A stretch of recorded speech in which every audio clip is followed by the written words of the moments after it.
Are you going to get the vaccine when it comes out? For sure. Why not? I don't know. Some people are conspiracy theorists about that. What is there to be afraid of, man? People... Needles? I don't think needles. Needles are fake. They're created by the government. No. Just to get us scared of doing heroin. I figured it out.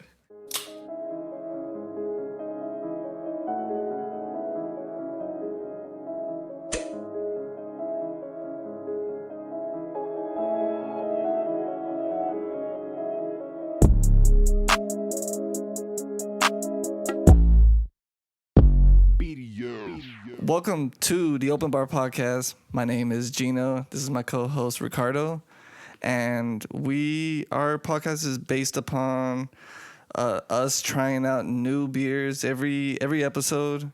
Hopefully that y'all recommend us, and we just talk shit while just drinking, and we just let you know that if it's any good or not. So today, I picked up St. Arnold's Christmas Ale. I've never had a Christmas ale. I don't even know what a Christmas ale is. Since it's Christmas time, I went and decided to pick this up. So hopefully it's good. There's nothing special about it. I'm scared that it's going to be sweet. It literally says nothing about it. It has no percentage. Or yeah, it does. Holy shit, it's 7.5. I'm going to go right for it because I'm thirsty. And because I'm in the Christmas spirit. Merry Christmas, everybody. Yeah, Merry Christmas. This probably will drop maybe after Christmas, hopefully before. But if not, Merry Christmas to everybody. Yeah, but this is the Christmas episode. And this is the stay safe. This is the season finale episode. This is the recap of 2020 episode. We were out here. We made it. And so cheers to that. Yeah, cheers to that. If you made it to the end of 2020, because I know this shit has been a ride. So man, we should have had tequila because it was like, we take a shot here. Cheers. Salud, homies. Cheers to everybody. Merry Christmas. Yeah, stay safe. Stay safe. I know with everything, so it's not bad. I don't even know what. I don't know. It's not bad. I don't know what a Christmas ale is, but yeah, it's good. Very rich and cheerful. If you don't know what St. Arnold is, what? It's a Texas, it's brewed here in Texas. So, dude, it's Texas' oldest craft brewery. You didn't know that? No, I didn't know that. I learned something new. It tells you right there. it's in Houston. Brewed in Houston. Shout out to Houston. 7.5%, man. I like it though. It doesn't taste like hard or like it's very, very smooth. But yeah, so since today, so our episode is going to be the last episode for the year where we're going to do. So yeah, we decided we want to give a little 2020 recap. And in case y'all didn't know, we started our podcast the beginning of the year. Like January was our start. Before, like you said, we might have talked about Corona in like the very first or second episode, but like we didn't even know what it was. We just knew it was around. It was in China. It was over there. It wasn't even here yet. Yeah, so, I remember just seeing little videos, but yeah. So at that point, it was like when people were getting scared, it was like, come on, man, you're over exaggerating. That's when you start bringing up like, oh, they did the same shit for the swine flu and this shit. But I really thought that's what it was gonna be, and it was not. Not at all. I don't think we expected any of that. It was a terrible year. Yeah, it was a crazy year because we wanted to have guests up on our shows. In the beginning episodes, we had guests. You know, we had Manny. Shout out to Manny. We had Cudi. Shout out to him. And Donnie. Yeah, we should do a contest for guest of the year. It'll be 3. We'll do some voting. Yeah, I'm up for it. But yeah. Yeah, we wanted to have guests up on, but then like once shit started to go south and they're just like they started to shut down everything, and then we really couldn't. We had to social distance, and we were like, shit, we don't want to bring guests because it was right in the beginning. We didn't know anything about the virus. Yeah, it was very scary. I mean, I was always trying to joke about it or pretend like whatever, but nah, it was scary. We knew nothing about it, so all we knew how to do was just make jokes and make memes. Make jokes, memes, and take the precautions. So, yeah, we have a lot of plans for having what's the guest over. We had already planned, had to cancel. Yeah, we had a few people that wanted to like hop on, but then we just had to tell them like, it seemed like the safe idea because we just didn't know anything. Shit, like, do you remember when the first San Antonio person had it, when they had it in North Star? Yeah, we're all freaking out because there was one person with the virus. One person with the virus. They went to North Star. They shut down North Star. Yo, that was crazy. Everybody freaked out. Like, now imagine how many people with Corona you pass by daily. Yeah, like, it's already over 1,000 in our city. No, but I mean, like, how many people you pass by? Like, let's say you're grocery shopping. Oh yeah. And now, like, you don't know like out of that store how many people have it or have been infected or nearby or anything. So just be on the lookout for Corona at all times. But I don't know, man. We're out here on episode 15, yo. We stopped recording for like months. Yeah. And that was part of this year, man. It was stressful. I didn't know. I didn't want to do it. I mean, yeah, this year is gonna go down in history. Like, so, it's just a hard year, and we had nothing. I had nothing that I felt like I wanted to talk about. It was just like, because it was just sad shit happening. Yeah, it just seemed like there was just so much negativity, like just around the world. It was hard to like what, and then like nothing was going on too. There was like no events in our town. The fiesta got canceled. I know. We wanted to just go all these events, talk about them, promote them, however. We were going to figure it out on the way, but everything that was on our event list got canceled.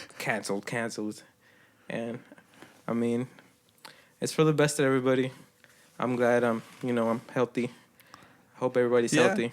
Yeah, I did a COVID test. I came back negative, so. Yeah, so we good. I'm Gucci. At least him.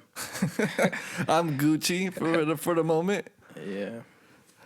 But so much really did happen.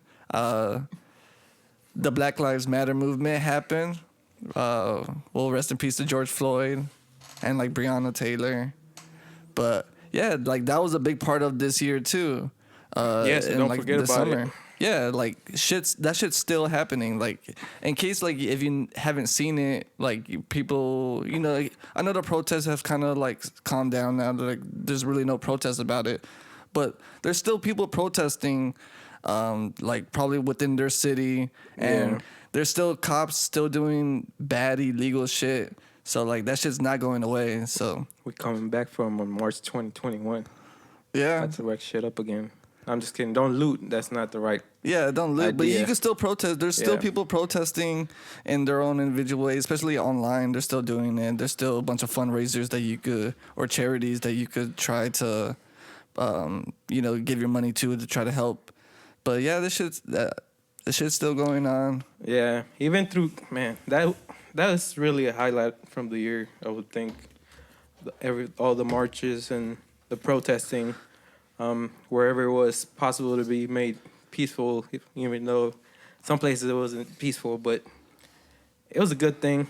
It brought a lot of awareness to the issue. Yeah, because a lot of companies, they donated. Like the other day, like those Coinstar machines, they have a little thing saying like we're giving our like little portions to the.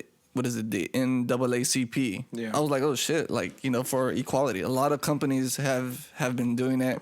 Whether they're trying to like hop on a train or if they're really doing it for like like the goodness of their heart. But yeah, I mean, police brutality is still happening to this day, and don't forget about it. It sucks, but shit happens. But hashtag fuck police brutality. Yeah. I don't want to say fuck the police because you know what? I'll say all cops. What is it? ACAB? All cops are bad. Nah. Even though they're not. Nah. But if you look at it, a lot of cops from a lot of cities, there's a lot of bad cops in every city. So that's a lot. I mean, it is true. It is true. But yeah, man, all that stuff right at the beginning of the pandemic, man. Quarantine. I really thought we were gonna be like quarantine, Like fucking, for a long time. well, yeah, for a long time. Plus, like it was gonna be more serious. Remember when they were issuing curfews and giving us notices? Like, you know, I am a Shit, for Thanksgiving they gave us a curfew here in our town. yeah, I don't know if they're gonna do it for Christmas. probably. I haven't heard anything, but yeah. They had those curfews. So they don't want us to be with our family on Christmas? On Christmas, bro? No, see, they're not gonna tell you because it's a Christian holiday. So I'm gonna be like, yeah, you can have parties on Christmas. Every other day, no. But no, be safe. Yeah, you still gotta be safe. But yeah, I don't know if we talked about it on the podcast, but we went to a march. Yeah. So there was a big march here for like the Black Lives Matter movement here in San Antonio. We went to that, and it was a lot of people, like a lot of people. It was a cool experience. Really cool experience. Yeah, I'm glad really that I was. went and was part of it. But yeah, it was cool just getting together with thousands and thousands of people right when you're supposed to be wearing your mask. But Yeah, I mean, you know what?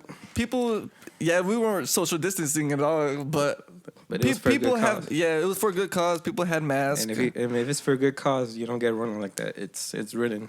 Yeah, because we have the Alamo here. There were people protecting the Alamo because they were afraid people were gonna be looting at the Alamo. So they had these. Remember, they were these guys in guns. They had guns, but they were wearing Hawaiian shirts. Like it was just a bunch of guys just in Hawaiian shirts, just carrying rifles. They look like frat dudes. Yeah. Who just happen to get fucking ARs, which I'm sure it's easy for them too. So yeah, they're like, yeah, we're just gonna go scroll down to the Alamo and defend the Alamo. Yeah, they were defending the Alamo because they were afraid that people were gonna be looting and whatnot. And yeah, it did get a little crazy towards the end. And I was afraid to get. Were they throwing tear gas? Tear gas? Yeah. Man, we were close. Yeah, we were. We saw a bunch of people just run. Yeah. But it was a really cool experience, and we marched to, I forgot where it was. It was the police station. Police station All the way downtown. Yeah, so we started from like Travis Park. It was a park. We marched all the way down to the police station. It was a good a few miles. Yeah, it was a good walk. It was a good walk. Well, the weather was nice and it was friendly. It was hot, and we were mask. we were drinking water. You know, all saying, you know, fuck the police. It felt really good. Yeah, it really. Yeah, you're just walking by and you see a police and you're just like, yeah, fuck them. And they really didn't do much. But yeah, we marched all the way out there. They had a little, just like a rally, just talking. And then we marched all the way back to the park. And then it ended. But I remember it was like, all right, is it over? But people just kept staying there. We didn't know. And then people went to the Alamo and shit started to get a little. Just the day before, it was whenever the first riot started in Massachusetts, right? Not Massachusetts. Minnesota. Yeah, Minnesota. But like literally right before our march, somewhere here in Texas, there was a march and they got like way violent. So I don't remember.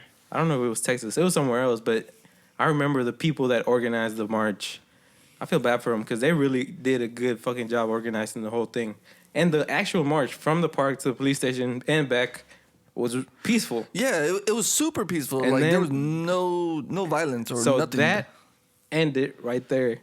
Whatever happened at night, that was a different group of people because there were definitely those kind of people that I saw in the crowd that they were just there to incite, is that the word? You know, to get the police angry or to go and fuck shit up. Like that was their goal. So they were there just to. We have those kind of people here in San Antonio. Yeah, so you have it everywhere. I wasn't surprised, but I was disappointed in San Antonio.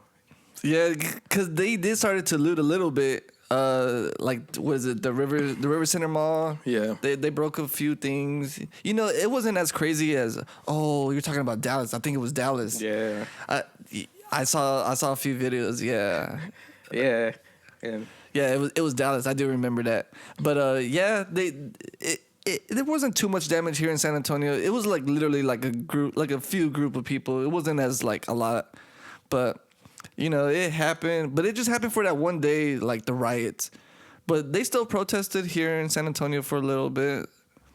But yeah, they're still trying to fight the good fight, and people, yeah, I think people should still try to fight it. And even if you don't see it like across like your timelines or whatever, your news feed, like this shit's still going on. So yeah, Black Lives Matter. they do. Fuck Trump. Yeah, fuck Trump. That's what we're heading to. Fuck Trump, dog. Trump lost, yo. Yeah. So if through the amount of bad shit that happened, Trump losing is like probably like one of the biggest highlights of this year. Yeah. And not only he didn't lose once, he probably lost like what, 10, 20, 1,000 times? Like how many times did they have to recount and tell him like, yo, you lost? Nah, man. Voter fraud, yo. Yo, yeah, fuck Trump, fuck racist, fuck racism. Yeah, fuck racism, man. We have a slogan here. We said it's racism is little dick energy. It's true. And we don't like that. And judging by scientists, it's a proven fact. So I got it off a meme. So it's 100% proven fact. Yo, man. So, but yeah, Trump lost. That is just great. It's great for our country, at least for the moment. I like to see him lose. I like to see all the Trump supporters kind of just cry all over the internet. All around us. Shit, yeah, all around us. Oh my God. Ooh. I remember before the election, I used to see so much MAGA just hats and flags. All like the amount of like, I don't know, October, November, it was just so much.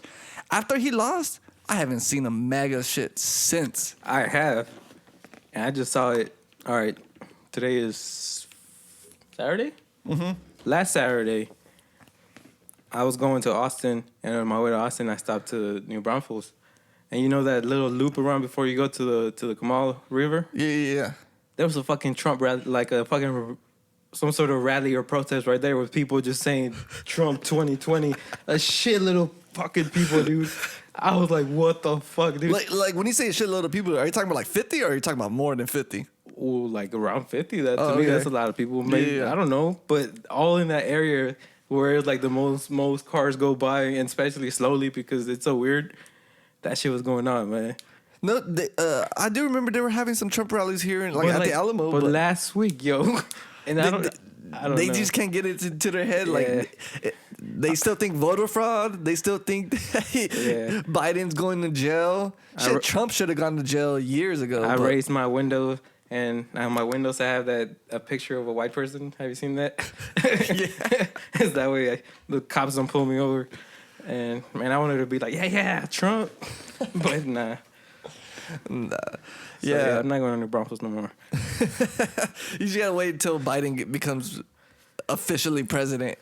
We don't like Biden here either, so but yeah, at least it's we not don't care for Biden. Another thing that I did in the beginning of the year, before COVID actually became a thing here in Texas, I went to a Bernie rally at Cowboys. That was pretty awesome. I wanted Bernie to win, and it sucked that he couldn't get another chance. But I remember just being at, like, not thinking about it. Yo, I was at Cowboys. I mean, that place was packed. Like, it was packed. That was pre-pandemic? Pre-pandemic. I think that was, like, January, February. Oh, I miss those days. I know. Like, when was the last time you've been to a packed place? It's been a minute. Probably, like, the beginning of the year. And if you have been to a packed place after pandemic, you're crazy. I hope you're wearing a mask, or just don't be around me. I miss concerts. I wanted to go see all these stand-up comedians, and now they're all social distance. They look whack. That's not how I like them, man. I want to be around people. I mean, at least it's still in a stand-up concert. You could still enjoy. You can still enjoy the jokes and whatnot. You don't have to be around the person because you're sitting at a table, whatever. Well, yeah, but comedy, there's something about the size of The venue. the venue. But yeah, I do want to go to like a concert, like even like a small like little venue, like a White Rabbit, or just something like that. Yeah. Like even like to see like a local artist, or just to see an artist who hasn't like blown up and just go to like a concert. Like I want to go to that. Yeah. Like that sounds fun, but There's definitely a lot of that kind of starting up here in Texas, even though we're fucking spiking again, man. I don't know. And that's the crazy part about our year here with the quarantine in Texas is that we kind of don't give a fuck compared to other states. It's because of our governor. Yeah, it's our governor just doesn't give it a fuck. Like our governor doesn't care about. Yeah, I don't know. He doesn't care. I remember when El Paso started to peak a few months ago, and El Paso just wanted to have a shutdown. I think for the weekend, they wanted to do a little shutdown, and the governor stepped in and was just like, "Nah, fam, that ain't happening. Not in my state." Yeah, and that's pretty crazy because like Republicans always say they never want the government to step in to their shit, and here comes the government stepping into their shit. And whatever. But I guess that's a topic people don't want to have. Yeah. I don't know. I'm sure everybody has some crazy just quarantine experiences because, I don't know. It hasn't really been too bad for us. Yeah. Yeah, I guess luckily we still had jobs and we were still able to work. Yeah. We got our stimulus check. I want more. It's gone, fam. Did you spend it? No. I don't know. I think I threw it right on my savings. I was like, all right. Yeah, I threw my shit. I haven't really spent it. I was like, thank you, government. I'm gonna use this for a PS5. That's what I told myself. So I do owe myself a PS5, but there's none available. And you gotta be quick. Yeah, nah, I'm not in a hurry. Yeah, give it a few months. You can get yourself a PS5. But yeah, let's start a hashtag. Give us another stimulus check. Yeah.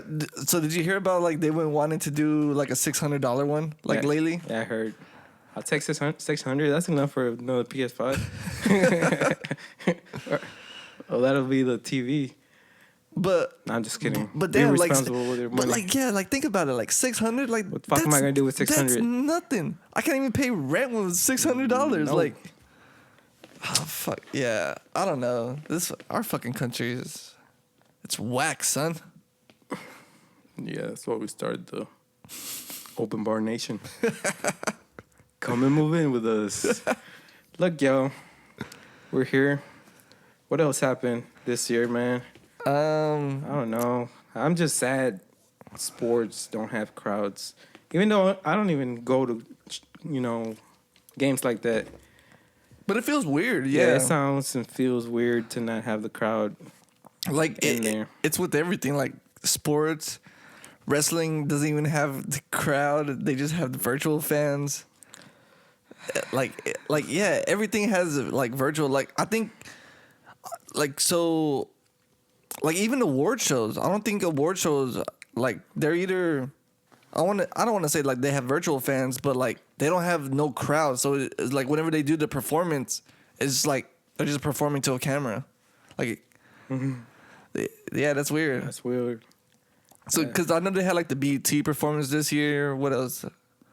They had a few like MTV and just BET type performances or award shows this year. So, like, I wonder how they're gonna do like the Grammys and the Oscars. Same thing. So, like, that's gonna be new. Because right now, they just want to get the people on to watch TV. Because I don't know, that's the only thing they could do. Can't really get them into the like for like sports events. Yeah. Like the television broadcast is the big thing to go for, so I don't know. Yeah, I know like Zoom probably spiked up this year. Everybody's Zooming. Oh man. Have you used Zoom this year? Yeah. Same. I had to use it for a few things. But I didn't like it. It was on my phone. I don't know. I don't like being on camera, and especially to me it's like FaceTime is basically what it is, and I don't like that. Don't FaceTime me. I'll watch it ring. No, you can FaceTime me. I don't mind. FaceTime me. Wait, wasn't there some FaceTime me them titties? FaceTime me that. There's a song like that. I think it's what's his name? Yo Gotti. FaceTime me that kitty. FaceTime me that. FaceTime me that pussy. I'm assuming. I think it's a Yo Gotti song. I feel like I've heard it. Yeah. I know I'm not tripping. There's a song related to that, so my. Damn, I want to say it's Yo Gotti and maybe what's her name? Nicki Minaj. I think so. I feel like I know what you're talking about. I just don't remember it. But all right, keep recapping this year. I'm gonna look it up because. All right. There were a lot of celebrity deaths that did happen this year. Shit. Like in the beginning, R.I.P. to Kobe. Kobe passed away. Man, Kobe passed away in January, and this year has never been the same ever since. Like, that was the beginning of the fall. Rest in peace to him. Rest in peace to his daughter, Gigi, and everybody who else was on that plane. I forgot how many people was it? Like 6, 7 people. I'm sorry, I don't know y'all's name, but rest in peace. Rest in peace. Yeah, who else passed? Alex Trebek from Jeopardy. That's crazy. Like, I don't know how long he's been doing Jeopardy, but it's years and decades of Jeopardy. Like, did you see the video where he was cussing somebody out? Nah. Oh, that's funny. It's somewhere on the internet. No, I never saw it. It was like behind the scenes, and he was just like cussing. I don't know why, but it was just funny hearing him cuss. That was the yeah, I never heard main him point cuss. of the video. Who else? Excuse me. Black Panther. You want to say his name? Chadwick Boseman. Boseman. Chadwick Boseman. We've already destroyed that name too many times. So rest in peace to him. Look, I put the actor who played Darth Vader, David Prowse. He wasn't the voice actor. He was just the guy. Yeah, the guy. The because the voice actor. Damn, I can't think of the guy's name. Shaking my head. Know your Star Wars. Let's move on. Yeah. Who else? Eddie Van Halen passed away. R.I.P. to him. Who else? Pop Smoke. Yeah, there were some rappers. Pop Smoke, King Von, and Mo3. He's from Dallas. I don't know if you heard about that. He got shot like on I-35 in Dallas. He was like a pretty big rapper, like a local big rapper out in Dallas. Yeah, and shot broad daylight, like during the day, just in traffic and on I-35. He was just in his car and they just shot him. I was like, damn, this shit's crazy. Tommy Tiny Lister, I think he's the guy who played Debo. He passed away like a few weeks ago. Yeah. Yeah, like he played Debo, he played Zeus, he played a few movies, yeah. So R.I.P. to him. Sean Connery, he's James Bond, the original James Bond. He played a bunch of other movies. He passed away. What you got? I don't know. Rest in peace to all those celebrities. Yeah, I know too soon. I know there's more celebrities dead, but yeah, they'll say it hard. Yeah, there's just some people and even Regis. I'm not gonna pronounce his last name because I don't know his last name, but Regis, he was live from Regis. Who Wants to Be a Millionaire? I think he was like one of like, what is it like? He did like the most like talk shows, or he was like the most host for everybody, I want to say, because he was a host for a lot of things. He did it for a lot of years, so he passed away this year. I didn't even know it was this year. It felt like long ago, but Betty White survived another year. Shout out to her. She made it through 2020. Yo, if she lives longer than me, that's gonna be insane. Like. She probably. How old is she? Fuck if I know. Like, All right, so I found this song. It's called Down in the DM. yeah. See, is it Yo Gotti, right? Yo Gotti With Nicki? I don't know if I'm looking at the right one. This one is a remix with Rick Ross. But it says, I tell her, Snapchat me that pussy. Yeah, Snapchat me that pussy. Do people still use Snapchat? Yo, I deleted Snapchat like I felt like years ago. Like, People still use Snapchat, man. I haven't used Snapchat in a minute.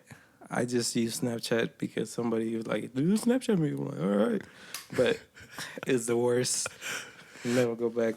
Yeah, because I feel like you could do that with Instagram and everything else now. I don't know. Well, I don't. Do Yeah, people get sent nudes on Instagram? I'm pretty sure. Yeah. I don't know if pretty it's sure. allowed because I'm gonna ask. I don't know.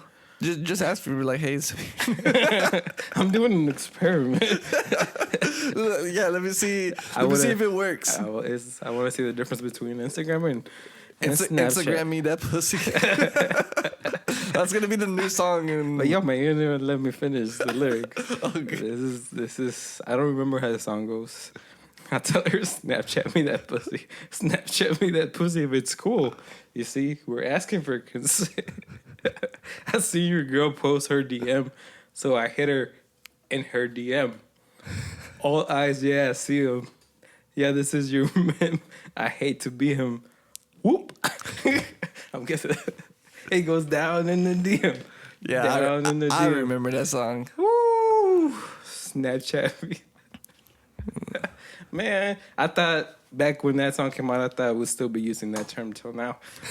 So, wait, how long ago did that song come out? So about to That start. had to be like 2018. I feel like 20 what? 2018. 16, fam. Oh shit, dang. Yeah, that's a Oh, long time okay, ago. yeah, because I guess Snapchat was popping in 2016. Damn, it didn't even feel like that long ago. God damn. It's like 4 years. So I want to start another hashtag. Snapchat me that pussy. Oh my god. What's your Snapchat?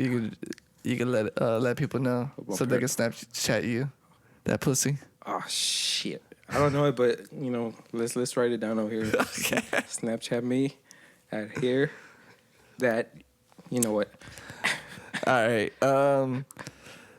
So I mean, it's been a crazy year. I guess for everybody. It hasn't been a crazy year for us, but it's been a crazy year for everybody across the world, except for New Zealand, I guess, because New Zealand seems like they Shout did out it. to New Zealand, yeah, yo. it seems like New Zealand's doing it correctly and they did it right, and they officially became, I guess, the only country that's like COVID free. Like they're out there living their best lives, live having concerts and you know.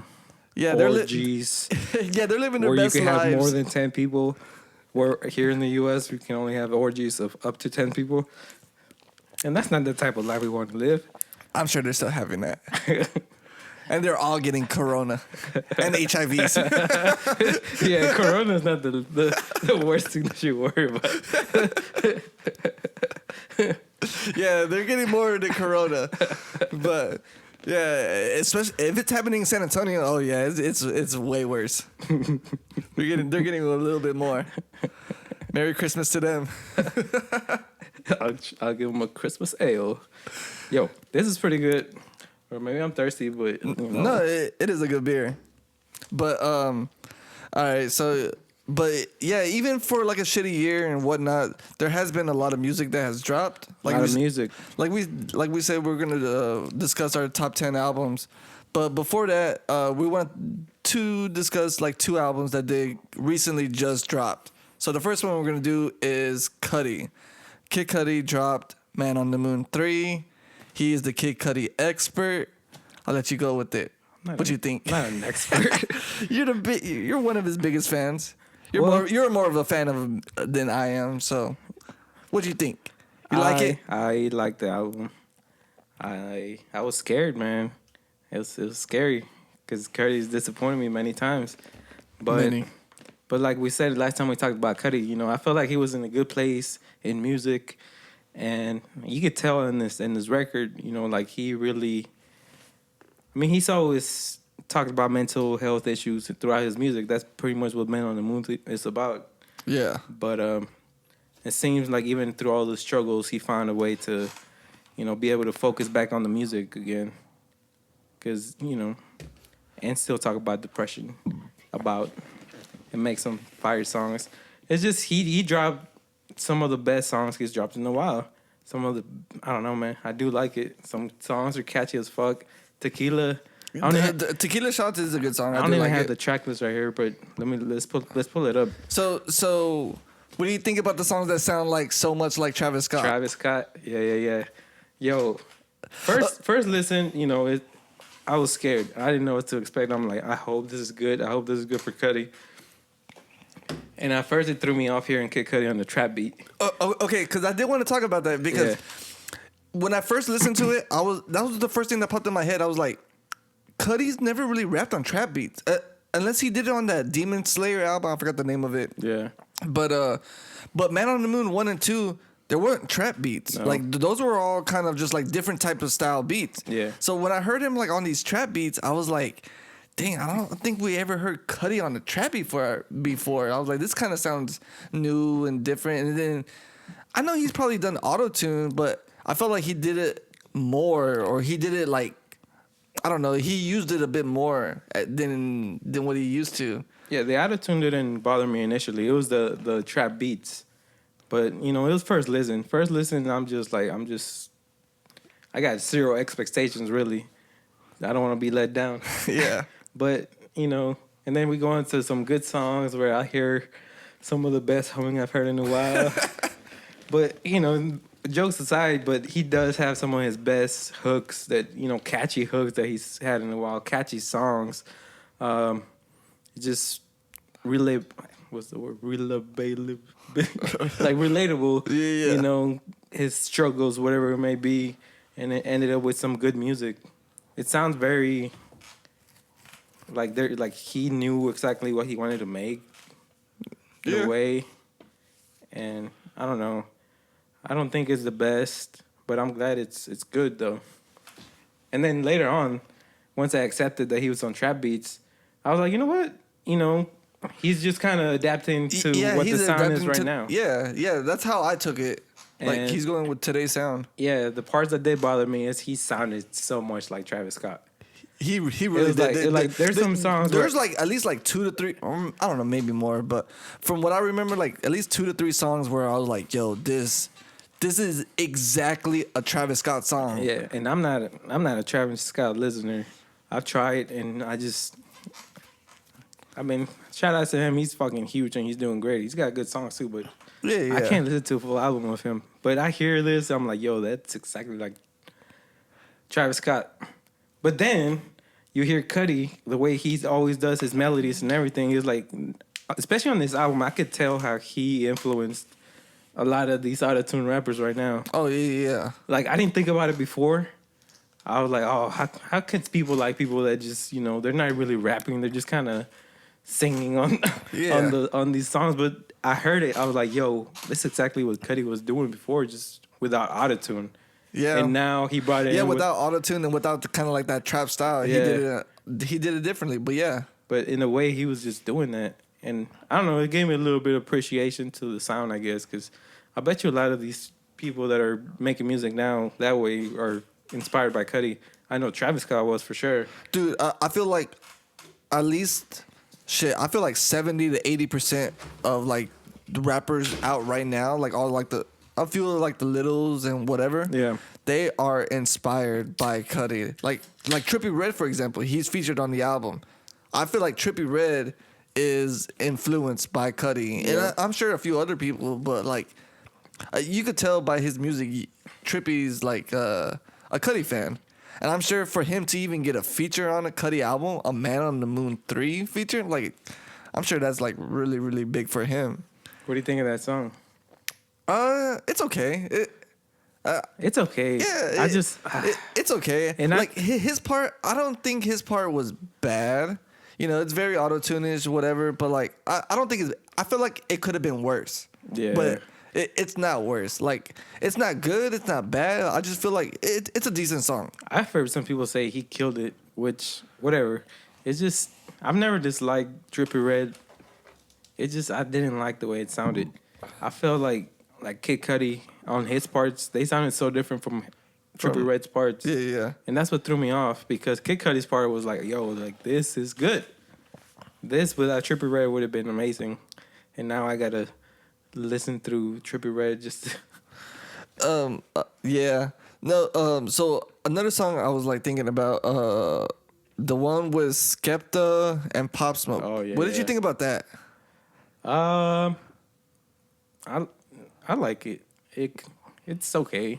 It's like, I feel like it'll grow on me, but I don't dislike it. It was just, very drill beat with the two top drill rappers, I guess, that there are. Yeah. And just To me, it felt so out of place, because when I heard the beat, I was like, oh, this is a drill beat. It reminded me so much of what's that Cudi song on the first album with Kanye?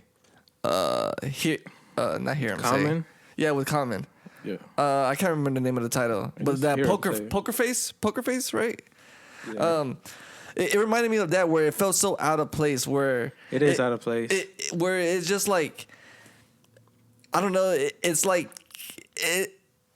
I'm trying to think of what the term. It's like he's using the drill beat. He's using the drill sound, but like Cudi doesn't do that sound. So it seems like he's stepping into their world instead of them stepping into Cudi's world.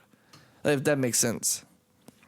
Yeah, I don't know how that worked with Pop Smoke being dead. I don't know how they got across that verse. Yeah, If yeah. that was the original song, Yeah. how that song came together, but I don't know. Yeah, so like I don't think it's a bad song, It's but still- like yeah, when I do hear it, I feel like skipping it, because like I don't know, like when I'm in that Man on the Moon mode, I don't want to hear that drill sound, if that makes sense. Like I want to be, I don't know, everything else kind of sounds very like spacious, experimental, like psychedelic, trappy, Yeah, it's whatever. very psychedelic. Yeah, like, but then trappy. but then that one, it just sounds, it sounds weird to me. Like I said, like it doesn't feel like it's a bad song. It just feels so out of place, where like I don't want to hear it. Yeah, I mean, But I you know what do feel like that could be a single. No, yeah, that's my bad. I keep calling you off, but it's just, I feel like this album,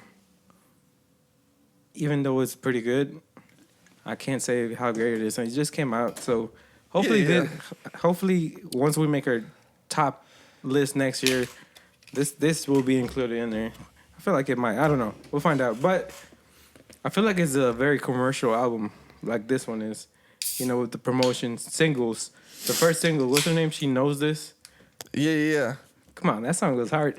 That's the one No. with the trap beat. Yeah, is that the one where they kind of like speed it up like halfway? Yeah, I think so. That is a good song. Like, Yeah. I really So that like song, it. like, you know, came out with a video. Oh, and really? I didn't even know it came out he's with a got video. he's already dropped like 2, maybe 3 videos. I haven't seen none of the videos. So okay. he's doing like a YouTube series, artist series. That's what it's called. So I don't know what it is. So it sounds like he's gonna drop a lot of music videos. That's what it looks like to me, because they look like they're going in the story. Okay. But yeah, that song goes hard. To me, that song with this drill song, it definitely sounds like it was like it's meant to be a single.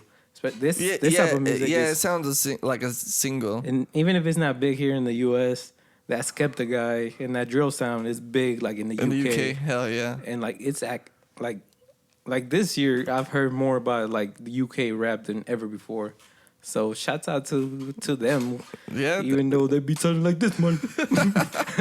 but they be killing it out there. but you know what? I used to be like, I can't get into it, but I liked like 2-3 songs, so that's a start. So they're getting there. Yeah. What is it? Solo Dolo 3. That's where like the album kind of like switches up from like the trap style, and it goes into like a different route. I guess he's It turns from like turn up and partying and all these being with girls and, you know, fun trap beats, to then it goes into but that Solo Dolo 3, man, that's a good song. Like I fuck with it. It's a great song. All the Solo Dolos like so far 1, 2, and 3 are like great. Yeah, I saw when I did see that track list like Solo Dolo 3. I was like, Yeah. But I didn't want to get too excited. I was like, what if it's not good? Yeah, but no, it. Oh Yeah. man, it hits like Yeah, first list. It has. Yeah, when I first heard it, I was like, ooh man, like that shit. It sounds Cudi. Like it has that Man on the Moon Cudi vibes to it. Like it just sounds like what you expect from a Cudi album, especially on the Man on the Moon album. And man, it's such a good song. Cudi came to save 2020. But I mean, I do like the album. There's What about that something baby boy, Ellie's baby boy, or oh yeah, that song? I get how it's thrown in there, maybe like an interlude, but yeah. I don't care. Yeah, I guess like one of my biggest critiques, I do feel like the album's a bit long.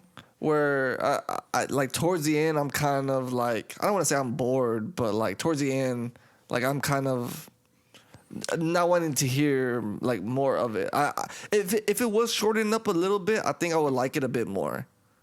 But that's like one of like my. I could see it. critiques. I did see the track list and it was long, but I saw it and I was like, yo, that looks like a track list to Men on the Moon 2.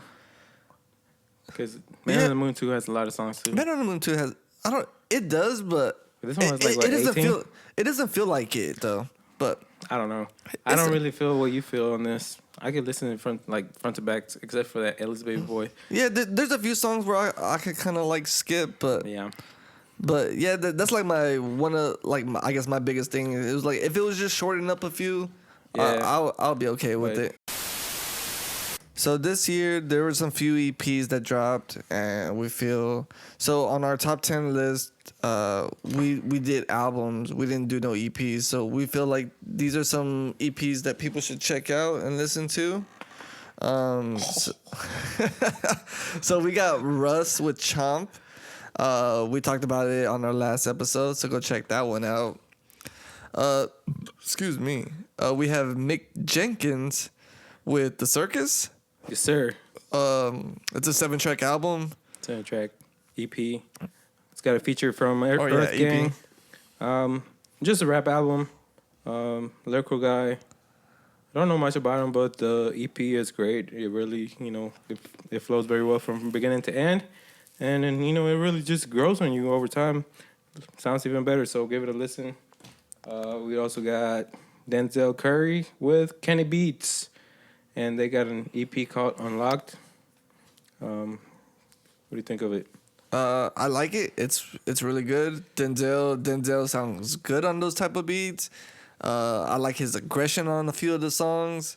Yeah. Yeah, a few of the beats, they sound weird, but they work. Like they work for Denny. Denzel. Shout out to Kenny Beats. Kenny Beats been fucking killing it. Oh yeah. He's done a few. There's an album or an EP actually with he did with Freddie Gibbs like a few years back. I think it's called Freddie. Back in 2018. He's produced at least like out of the 8 songs on there, or 7 or 8 songs, he's produced like at least like 4 songs. That shit is. That's crazy, man. Shit is Kenny good. Beats is the producer right now that I follow the most, and I don't know. I think like my obsession with him is that I knew him before he got this big right now in hip hop, because he was part of a EDM group called Loudpack, and it's so crazy to me. Whenever they broke up, I was like, he's never gonna make it anyway. And right now, he's just fucking killing it. So I don't know. He's killing it in just social media and just every single way. So yeah, he has a good like what I'm sure he has like a Twitch, right? Is it a Twitch stream? He's killing it on Twitch. Yeah, on he has YouTube. a Twitch stream and like the YouTube live streams. His YouTube series, the Don't Overthink shit. It's great content. So give that a listen. Shit. Yeah. So yeah, he's doing really, really good dope shit. But yeah, he linked up with Denzel earlier this year and made a cool little EP called Unlocked. And they have a visual out on YouTube. Watch that visual. Like it's literally the entire EP animation visual. So go check that out. Joey Badass dropped a 3-piece EP. That was like earlier. That was like during the summertime. So go check out that. And one of my favorites, Conway, he released 2 EPs this year. One with the Alchemist called LULU, and one with Big Ghost called No One Mourns the Wicked. And that one happens to be my favorite. The beats on that one just sound great. I fuck with it. So go check out that if you're into like that grimy hip hop type shit. All right. So let's get into. This is the big moment. We don't have any special effects today, so I'm gonna be providing them today. Yeah, so we're gonna go ahead and do our top 10 albums of the year. Of the year, yo. December to December, basically. Yes, sir. All right, so you start off first, or me? You please. All right, so let me bring up my thing. All right, so I'm doing my top 10 basically off of how many listens I gave the album and just like replay value, of course, but like enjoyment, like how I really enjoyed the album. But like all 10 albums that I'm about to give you are great. You should listen to it. But yeah, I just happened to put it in order. If I didn't have to put it in order, I wouldn't put it in order. Yeah, and before you start, we just love music, man. Yeah. I don't know, we would definitely talk a lot of stuff in the podcast, but we're always just all about music. And, there's a lot of top charts and whatnot of all these albums, but we're going to give you ours, which I think are going to be very different than anything you'll see on any list. So, I don't know. Give them a check. They're definitely something different. Yeah. We think that you're going to like it. Yeah, if you trust us, listen to us, because we're going to give you, just something different and unique. We're going to give you that heat. Yeah. All right. So number 10 I have is TOBE, and how do you say his last name? NWIGWE, if I'm saying that correctly. I'm not going to say it again.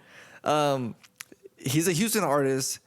He released an album called like CINCORIGINALS. I guess he has like a little series called Originals, and this is his Cinco one, because you don't know Spanish. Cinco 5 is his fifth one. If you don't know Spanish, think of Cinco de Mayo. Cinco de Mayo. Think of Ocho Cinco. Yeah, I forgot that's a thing.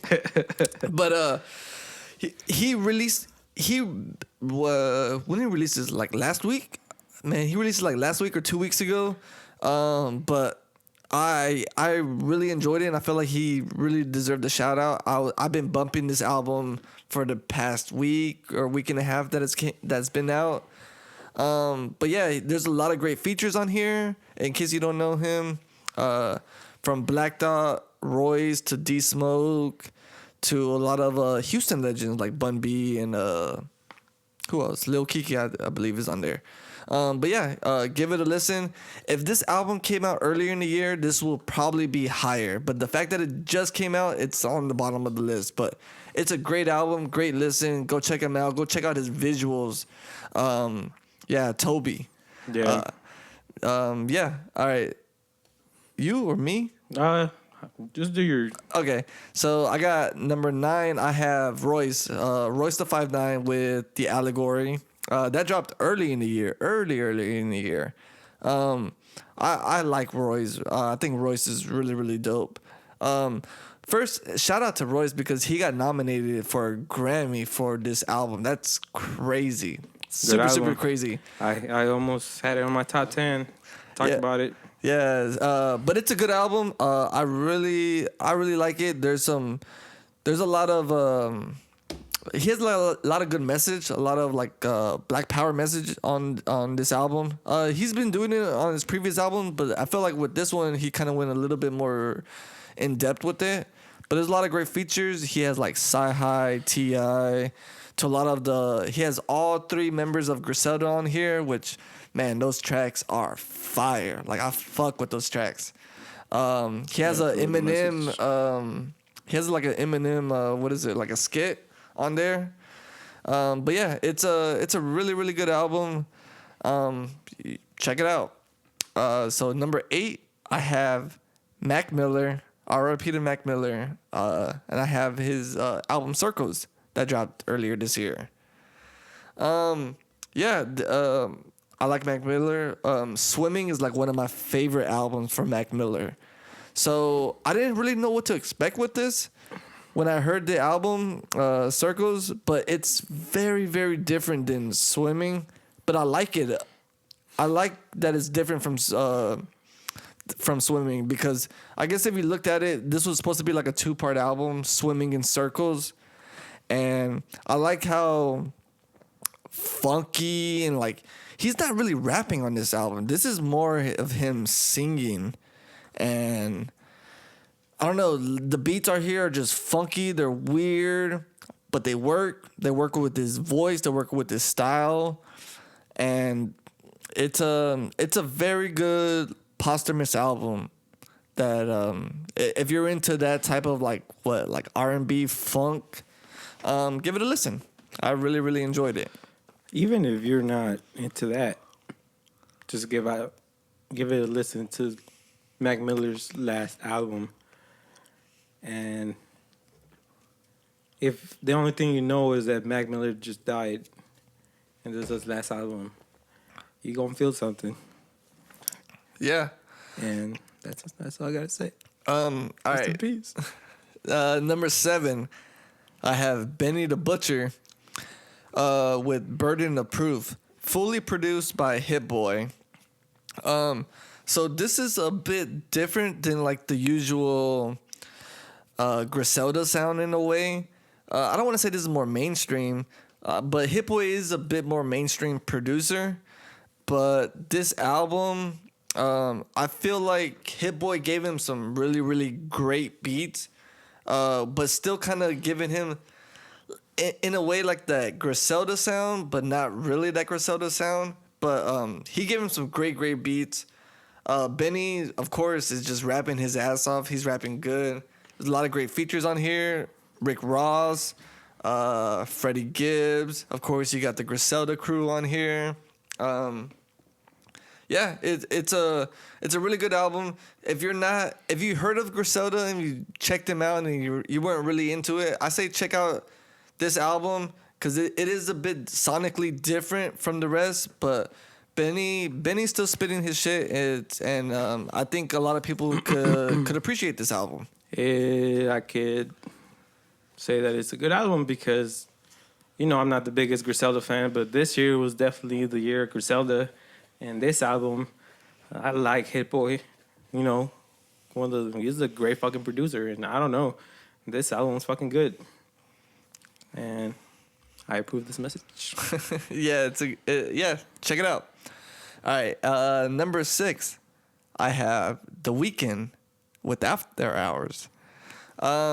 This is like my first Weeknd album that I've listened to, and this also came out early in the year, and the 2 singles that dropped, Heartless and Blinding Lights, I was kind of like sold already. I was like, man, these are really 2 good singles.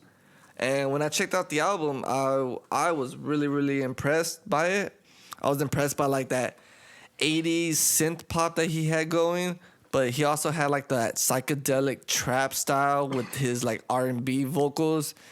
And I think it just sounded good. Like I think there's like at least like 1 or 2 songs that I didn't really care for, but like the rest of the album I could play and it sounds good. Like to me, it sounds great pop music. I think he does pop music, but he does it his own unique style and his unique way, and it sounds really, really good. That it's a bit different from the pop charts that's going on right now. So I really, really like it.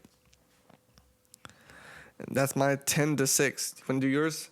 Yes. Let's move on to my top 10. So I'm gonna start off with my number 10 with Mac Miller's Circles, an album that came out very early in the year, and right away I was like, yo, this is gonna make it in my top 10.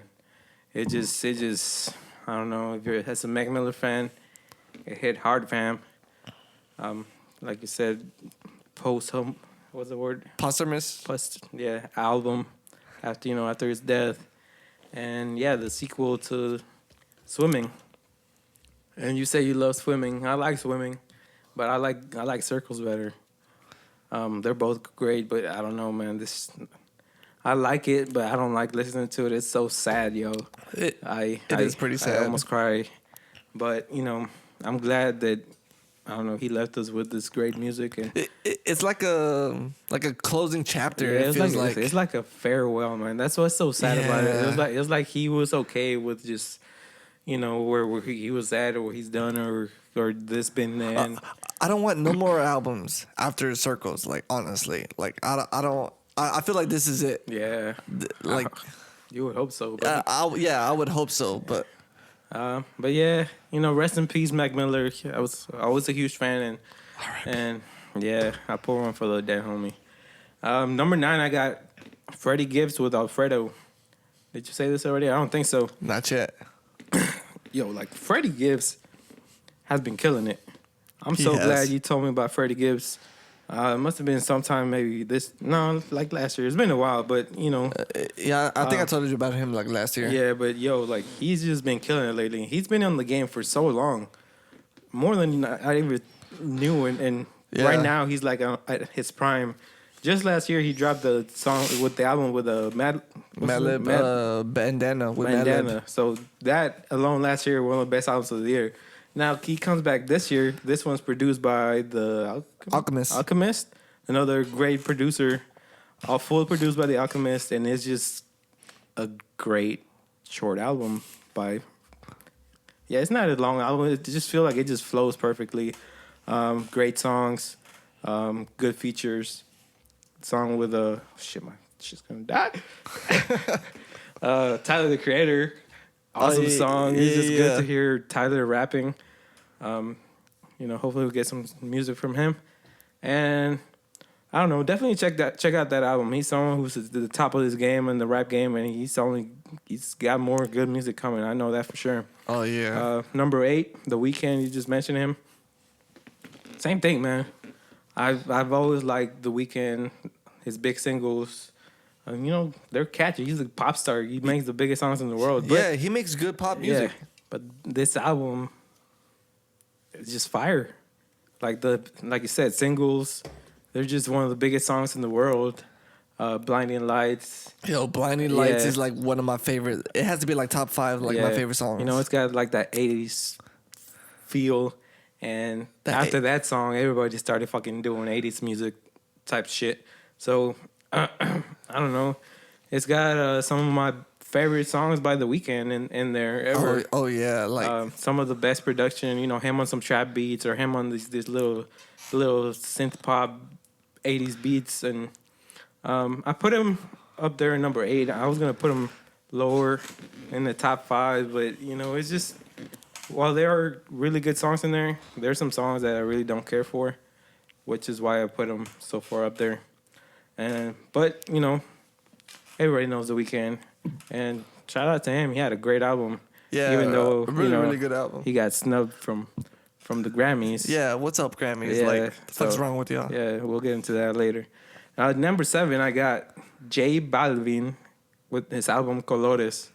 I never thought I would put it in my top 10 a fucking Spanish album. But as everybody knows, reggaeton or fucking Latin music just took over just like music. Yeah, I would say like the past few years, like Yeah. they've been killing it. And so one of the biggest artists as far as reggaeton or Spanish music is J Balvin right now. And he dropped an album this year called Colores with, every song being named the name of a color, starting with, yellow to everything. There's a song called Rainbow. And they're all very thematic songs, very fun songs. Yeah, it is good songs. Like I recently listened to it and I enjoyed it. Even if you don't understand Spanish music, I think you could appreciate just the vibe to it. Like it's there's something there's a reason this music is now getting so popular as it is. Latin people they just wanna have fun. They just wanna dance. Like why overcomplicate music? Let's just make something fun. And this is what these people know how to do. And he does a great job. And honestly, I don't know, it's just so good. It's such a summer album. And even when you play it now, it just puts you in a good mood. I throw it on every time I'm cleaning. So, you know, Whenever you have kids and like Sunday morning, you're gonna have them clean. This is the album you're gonna and throw. be like, oh yeah, this is a song my dad used to listen to. You know, like one of them oldies to some of the J Balvin. Yo, I'll prefer some J Balvin Colonna than some of the shit that my parents played. And you know, give it a listen. Even if you don't listen to Spanish, yo, like Spanish music, you don't understand it. Like right now, it's taking over because it's catchy. You know, throw it on your car, bump that shit, drive around, have a good time. And number 6, I don't even know how to say her name. 07 Shake, 07 Shake. I think it's 07. I don't know. She's a good music artist. She's a singer rapper, and her album dropped very earlier in this year. An album that I didn't care for at all at the beginning, called I don't even know how to say this, Modus Vivendi. But debut album, she had, you know, she started popping on songs with Kanye on his Ye album. That song with the Ye album, Ghost Town. Ghost Town. Oh, that's a good song. That's like that's a good song. Is it that one? Yeah. Is she in Ghost Town? Oh, yeah, anyways, she's on Ghost Town. But Ghost Town is great. Trust me. But yeah, this album I didn't care for, and then I started listening to it. Some of the singles grew. I mean, they got kind of popular. And then it's just great production. She could sing. It's very relatable. I think she's gay because she's talking about girls. So it's relatable. She could rap. She could sing. She has a very good sound, very catchy songs. There's a lot of replay value to this album. So I've been listening to it more lately now. I feel like I slept on this album. Like it could have been way higher if I hadn't listened to it so late in the year. But that's my list so far from 10 to 6. Now we're gonna go into our top 5 albums, which hopefully we'll get into more detail. Yeah. All right. So you want me to go? Yes, sir. Please. All right. So number 5, what I have is Conway the Machine, with From King to a God. So this is his 3rd album that he dropped. Well, I guess he dropped those 2 EPs, but this is his 3rd one. But this is like an actual album. And what I like about this album is same thing with Benny. It's different. The production, he's working with different producers. You know, he still has his main producer, Derringer, and he still has Alchemist on here. But he has a song produced by Hit Boy called Fear of God. That shit, man, that beat is dope. But yeah, he's working with like Beat Butcher. He has a beat produced by Havoc from Mobb Deep. He has DJ Premier beat. So, you know, he's working with a few different producers.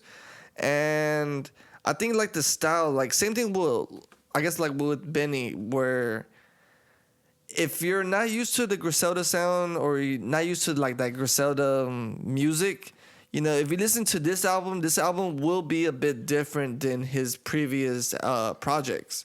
So there's a lot of great features on here. He has Dej Loaf, which I thought it was a weird feature. He just has her kind of just on the end of the hook, or like she has like a little bridge hook. I don't even know what it's called, but I guess it works. But he has Method Man on here. Yo, Method Man fucking killed it. Like his verse, his rhyme scheme, goddamn. Like I pay attention to a lot of like rhyme schemes, and like he did this whole CNN like rhyme scheme for at least like out of his 16 bars, at least like 8 bars or 10 bars. He rhymed CNN with C&M, and oh man, it's crazy. But yeah, even like from like what the album is like about, you know, From a King to a God, you know, is like him saying like, I mean, I guess like think about it, like what a king to a god is. Like that's basically like him saying like from what I feel like from like the underground, and like he came up from the underground like type music, but he's getting bigger and more recognizable, and to this like, I don't want to say mainstream, but like, cause he's not mainstream yet, but maybe into his eyes he's a bit more mainstream because more mainstream producers and more mainstream outlets are starting to recognize him now. And if you do listen to this album, it is a bit different, like I said, but he's still rapping his ass off. Freddie Gibbs is on here. That's a very good song. It's called "Seen Everything But Jesus." Yeah, it's like him and Freddie are just kind of like singing, like rap singing, but it's really good. Of course, you got Benny and West Side on here. It's called Spurs 3. And that's just them. That's just them just killing it. Excuse me. But yeah, this is, I don't know. It's just a great album. I feel like people should just check it out. If you're not a Griselda fan, I say check out this album. If you want to be introduced to Conway, and if you do like this album, I definitely say check out his other albums, because they're a bit different from this, but at least on this album he kind of opens up a bit more. All right, so next I have his actual brother, West Side Gun. Boo boo boo boo. With Pray for Paris. Of course, West Side dropped 3 albums this year. It's a lot of music. Yeah. And that is a good album. But this one happened to be my favorite one out of all the 3 albums. This one dropped early. This dropped early April, and so it's called Pray for Paris because last year he went to Paris for like a Russian runaway fashion event. And in case you don't know, Westside, he's very into art. He's such an artsy type guy. Like, that's his main thing. He doesn't even care about music. His number one thing is mainly art. But so he was invited by Virgil, who does all the Off-White type shit. And while he was out there for the week, it was his first time traveling outside of like United States. And he was inspired to make an album while he was out there. So he recorded half the album out there in Paris and then the other half back in the United States. So I do like the album because how it feels. Because when you listen to him rap on this album, especially, like, he's rapping about black excellence. And I feel like it's because, like, a person like him who kind of just grew up in that selling dope, selling crack type lifestyle, just in the hood, in the ghetto, where now you're making so much money now that you could go to like Paris. So like he still has that hood in him, but when he's like traveling, you know, he's taking that hood mentality to these expensive places like Paris, you know, per se. So I think Jay-Z and Kanye West made a song about what? About them being in Paris. About who being in Paris? About them being in Paris. Who? About Watch the Throne being in Paris. Yeah. But yeah, he, you know, is like that black excellence being out there. It's like that hood mentality, but being rich. So it's like that lifestyle. Like you know, you're broke, but you have that luxury type lifestyle. So I think the beats, they really play a part in it. So it's like they're very luxurious type beats, and like the way he's rapping on it. Of course, he has Freddie Gibbs on it, and Freddie kills it. Who else is on here? Benny and Conway's on here. I don't know. It's just a great album. I feel like if you listen to this album, I feel like it's a hit or miss album, because some people will listen to it and the production might not hit for them, and I could understand why this album won't hit for people.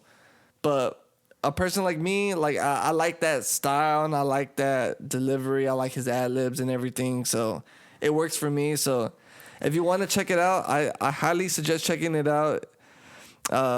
it might work for you, it might not, but it's okay. He's gonna keep releasing another. He's gonna keep releasing like 5 albums a year. A year. So one of those albums is gonna hit for you. That's a way to look at it. All right. So number 3, I have Stove God Cooks with Reasonable Drought. All right. So this album is fully produced by Rock Marciano. I got introduced by him from West Side Gun. He was on one of his albums, another album, and I heard a lot of people talk about this album, Reasonable Drought. I remember people talking about it, and I want to say this dropped earlier in the year, so I finally listened to it, and when I heard it, I don't know, like I fucking loved it. Like the beats, I was like, man, these beats they're a bit weird, but they work. And then this guy raps about coke. That's all he does. He raps about cocaine, but the way he delivers it and the way he does it, like it's so. He delivers cocaine. Yeah, like it's so crazy. It reminds me of like a Pusha T in a way, because like Pusha T always raps about coke, but like if you do it in a creative way, like. If he says, that'll do it for you. Yeah, like if you could like say the same thing, but if you do it creatively and differently, like that, it's gonna work for me. And he does it. Like the production on it, I think the production on it is fucking dope. Like it's I don't know, there's drumless beats, but they have like these weird samples. Just good, just great samples, and like, I don't know, like Rock Marciano, he gets the. I'm not a big Rock Marcy fan, but the production on it I fuck with, and I don't know his delivery. He could like rap, like he could really like just give you some like dope battle raps, but about cocaine, which is crazy. But like he would like sync on his hooks, like kind of like a Drake in a way, and. It sounds good. Like it sounds really good. It sounds different. It sounds refreshing. So I really fuck with this album. I got into the album kind of late, but like when I got into it, oh man, I remember telling you about this album. Like, yo, check out this album. Like this album, it's crazy. Just heard it. Yeah, it's really good. It's really good. It's very different from anything I've heard, but it was in a good way. So yeah. Number 2, I have Freddie Gibbs. Who's that? Alfredo. Ooh, I've heard of that one. Fully produced by The Alchemist. As you could tell, I have a thing with rappers and producers just all together. Like I feel like it works perfectly. Well, yeah, because you need to, man. You need to have the producer and the rapper like focus. Yeah, like work on them. Yeah, like just work on like a good album, man. Make it sound consistent. It works, man. For me, like it works perfectly. So this album, like I fuck with heavy. Shout out to Freddie Gibbs and Alchemist for also being nominated for the Grammys. And I think it's a great album. I think all the features on it, from Benny to Tyler, Rick Ross, and Conway, like they all killed their features. The production that Alchemist gave him, Alchemist has been on the road this year. Like I don't know how many albums he's done this year, 4 or 5. Dude, I've been hearing of Alchemist since high school. Dude, he's been in the game for about 30 years or so. So for him to even produce, but to give him these type of beats, oh man, these beats, they're so luxurious. They're so, I don't even know, like some of them are grimy, some of them are drumless, but like the way they flow, oh man, like they sound so good. Like you could play this front to back. Like check this album out, listen to it front to back, and like just listen to the production. Like if you want to listen to the production first, listen to the production first.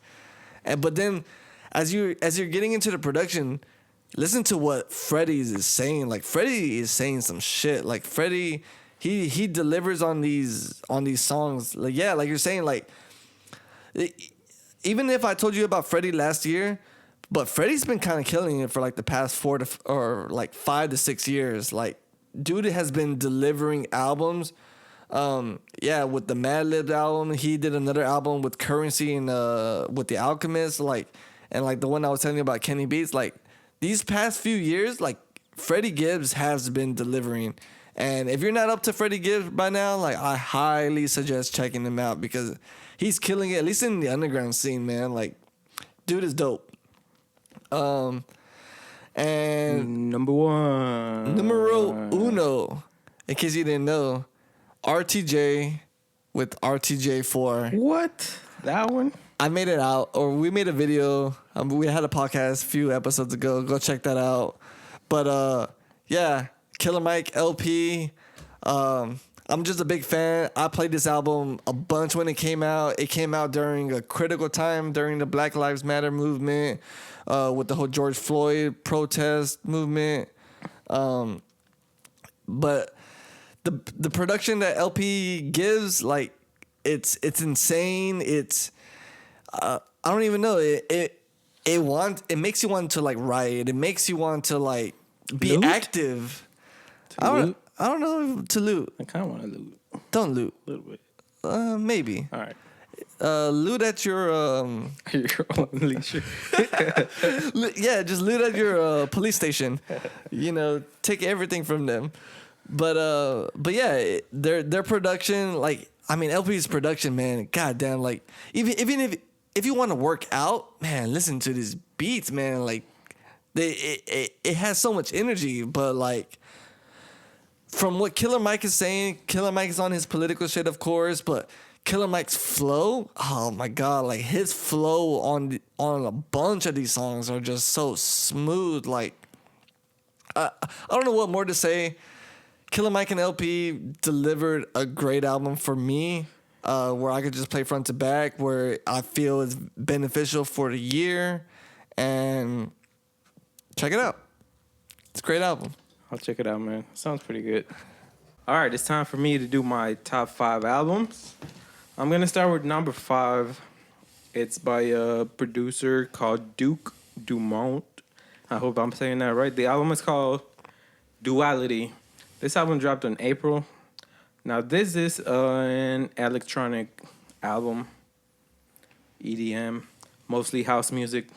So my top 5, I had when I initially started making my list, I had different albums of my top 5, but then I decided to make my criteria of where I'm picking my top 5 based on just replay value. These are the albums that I played the most, the ones that I found most enjoyable, the ones that I could listen from beginning to end. Anytime that I was bored and had nothing to listen to, these are the ones. So Duke Dumont, it's just a great, as far as the people that make house music, he is one of the best. He's from England, I believe. He's British. I never heard of him. But, I can't really tell you detail by song. Some songs have lyrics. Some songs are straight up an instrumental. But the way, they build up and they're just, it's a beautiful album. Check it. It just sounds great from beginning to end. It's just a good listen to anybody just wanting to hear something different. So, okay. Give it a listen. At number 4, I got this one, and I hope I'm saying his name right. His name's Zaya, Zaia. The album is called Very Alone. Sounds a little depressing. Some songs are, but overall, it's just fire. I love the production on this album. It's a short album, 9 songs, and honestly, I could just play it front to back. How's the production? Like, what is it like? Production, I love the production. It's got, it's got some bangers.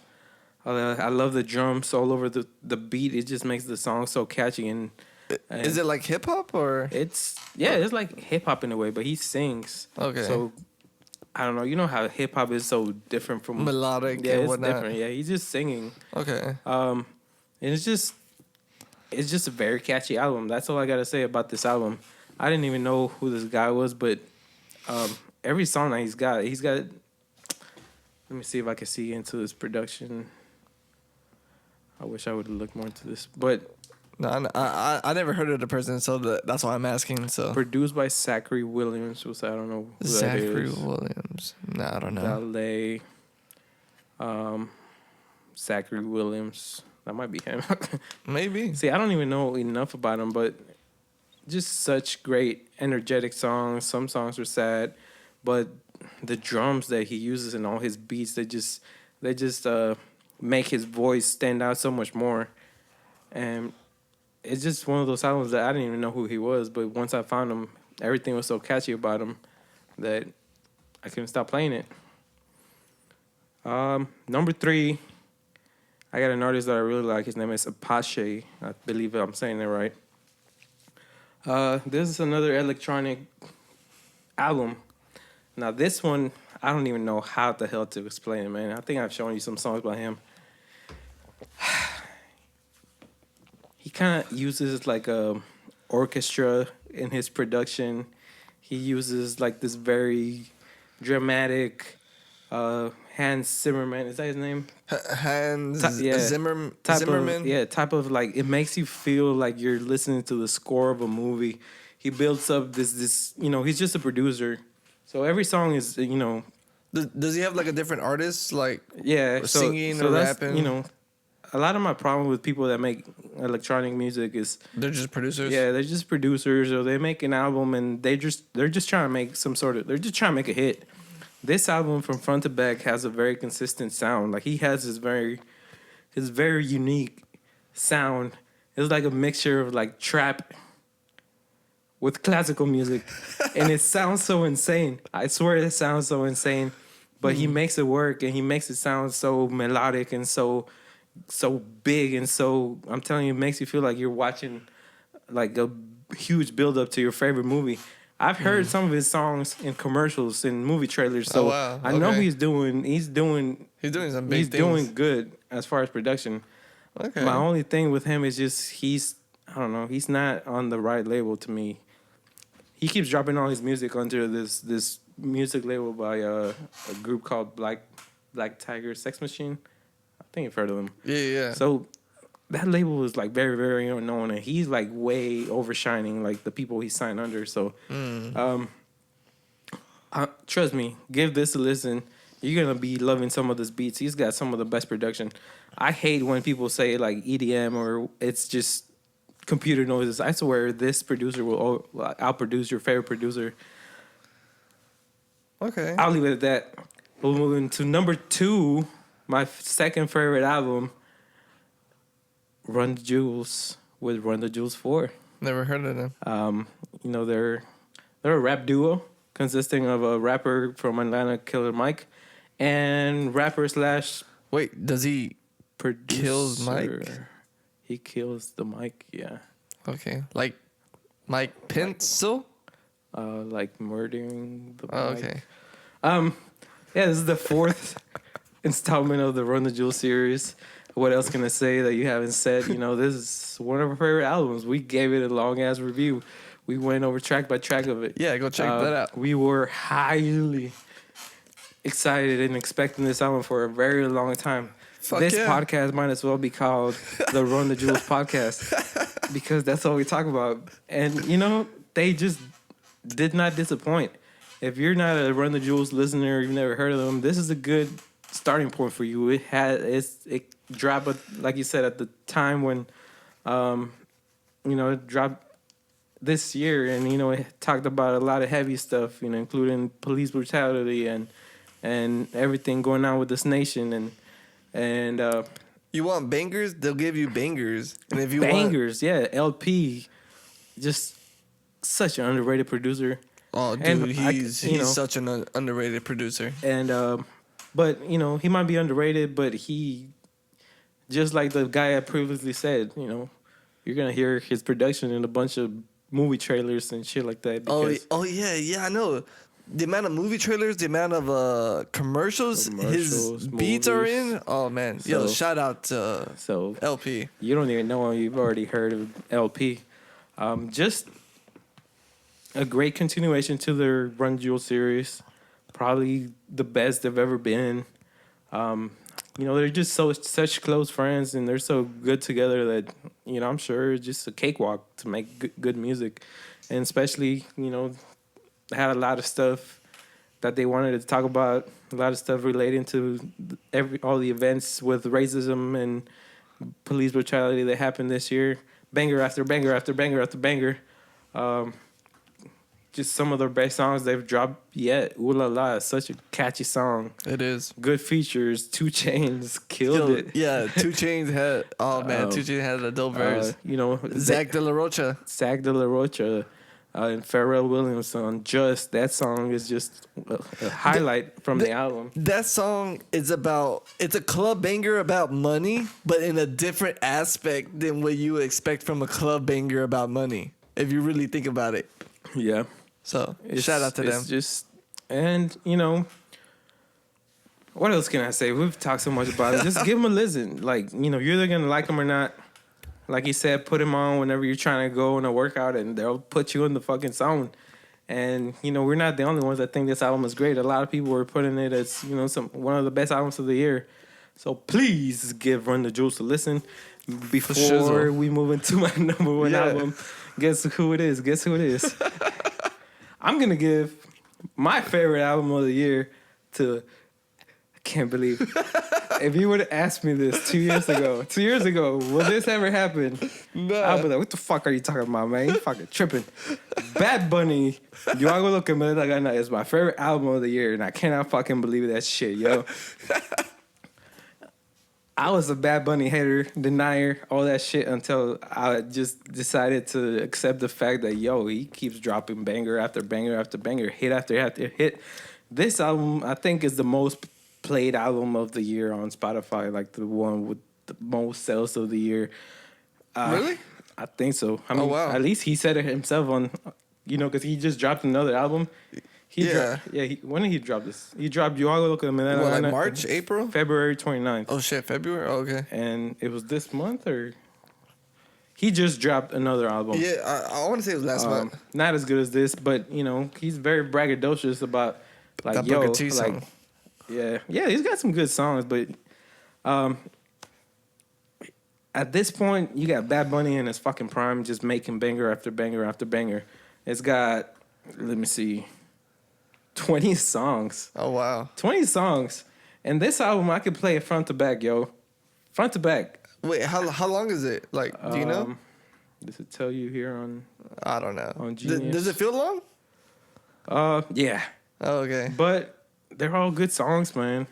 It's just, I can't believe how many good songs it has. Is it like banger, like every song, like just that type of like hit banger? Majority, yeah, man. Okay. Like, I just can't believe, like, I swear to you, if he hadn't put 20 songs and let's say he would have spread these songs over like a period amount of time, they would have all been hits. I can see it like that. They're just that catchy. I don't know what the fuck. I hate you, Bad Bunny. Why are you so good? You know, he just has such catchy lyrics, catchy hooks, catchy bars. He's got some bars. I can't believe it in Spanish. Like, yo. And it starts off with Si Veo a tu mamá. That one's a trap beat. It's so catchy. La Difícil, fucking anthem for these fucking girls. Like, I swear, if we were in a pandemic, that shit would be this in whole the club. would be playing in the fucking clubs. Oh, bet. I don't know, like, yo, like, I kind of feel bad in a way, like he could have been even way more famous if everything was open. I'm guessing. Oh, because like he would have just been performing Like, this touring? album. Yeah. But I don't know, you know, I'm sure he did fucking great this year because everybody was still playing his songs. Yo Perreo Sola, another classic. That's the one with the video, right? Yeah, that's the one where he's got some nice titties, man. Bad Bunny's got some nice titties, yo. Yeah, he's got a feature by Daddy Yankee, none other than the GOAT of reggaeton, and it's another fucking banger. Wait, what's the name of that song? It's called La Santa. I don't know if I can't think of it right now. That's not a single, is it? Or was it? It might be now, dude. He drops a lot of videos. Okay, yeah, because I know I heard some Bad Bunny and Daddy Yankee. I don't know if it was that song. Yeah. I still need to check out that But, album. yo, like, shout out to Daddy Yankee. He's still... Dude, he's still as relevant as ever, yo. Oh, yeah. He really is. Like, he really is. No, like, so shout out to him. It's not like he didn't deserve to be on this album. Like, yo, like, no. He did his part. Bichillar. Now, he's got a couple songs where they're more, like, towards girls, like what Drake does. But They're still good. They're not my favorite. I'm all about the bangers, the shit that just makes me want to move. Yeah. Great song. Let me see. Zafaera. If anybody's not heard that, it's like, Mami, ¿qué tú quieres? Aquí llegó tu tío. I don't know. Look, he just dropped anthems, man. And he said it himself. And he said it on his new album. He's like, I just dropped all these albums on y'all. I'm on my fucking prime. Girls are on his dick. I'm really, a fan now. Look, I can't believe it. Look, did you hear that earlier this year, Bad Bunny did in New York, he did like a live performance, like on the top of like a tour bus or like excuse me, like that type of thing? That's pretty crazy. And like people were just coming out to like on the streets to see Bad Bunny. Like, who could do that? No other American artist done that. He was the only one to do that. Like, that's pretty insane for like a Latin artist to go to New York, to be on top of like a 18-wheeler or whatever, and to do a show and go through the boroughs like Brooklyn, Harlem. Like, that's insane for a Latin artist to do it, and people to show out like how they showed out. Like, yeah, like I don't know much about Bad Bunny. I never heard this album. I do plan to check out this album, but like, but yeah, Bad Bunny is like as a Latin artist, he's like up there as one of the greatest Latin artists at the moment. Like he's killing the game. Not even Latin artist. I mean, I don't know how factual it was what he said on his last album, but he said he just had the most sold album of the year. Whatever that means, because you know how shit works. It's different now with streaming. Yeah. But he said that himself, and I believe it, especially how global it is. Like with his latest album, when he dropped his first single, Daikiti, it's a weird song name. #1 song in the world on YouTube, Spotify, like instantly.